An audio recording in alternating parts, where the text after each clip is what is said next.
পুরুষ আটকায় শেষ বয়সে, যখন তার আর গতি থাকে না।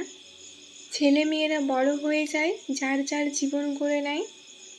পুরুষ শেষ বয়সে বউয়ের নামে তখন একটা বাড়ি করে কিংবা একটা ফ্ল্যাট কিনে। পোস্ট অফিসের 1,50,000 টাকা তখন বউয়ের নামেই থাকে। ব্যাংক ব্যালেন্সে পেনশনের টাকা তখন আর নমিনি নয়, একদম বউয়ের নামেই জমা রাখে। অথচ যৌবনে এতে ছিল বড্ড ভয়, বউ যদি তার টাকা নিয়ে অন্য কারোর সঙ্গে চলে যায়। তাই বৃদ্ধকালে পুরুষ আটকায় বউয়ের আঁচলে, যখন তার মা বাবা পৃথিবীতে থাকে না। মা বাবা জীবিত থাকলে কোনো পুরুষই স্ত্রীর মান সম্মানের প্রতি সচেতন থাকে না।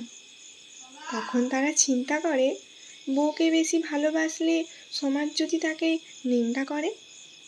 পুরুষ আটকায় যখন স্ত্রী ছাড়া তার আর কোনো অপশন নেই। যৌবন থাকতে বউকে বলে, আমার কোনো কিছুই তোমার নয়, আর বৃদ্ধ বয়সে বলে, আমার সব সম্পদ তোমার। বোকা পুরুষ, এটা বোঝে না যৌবনে যার সাথে গভীর প্রণয় হলো না, বৃদ্ধ বয়সে তাকে আটকিয়ে কি লাভ। বৃদ্ধ পুরুষটির সাথে তার স্ত্রীরও তখন এক পা কবরে। এত সম্পদ দিয়ে স্ত্রী তখন কি করবে, যার যৌবনে একটা শখ পূরণ করতে সারা রাত কাঁদতে হয়েছে। তাই সময় থাকতে নিজের বউকে ভালোবাসে।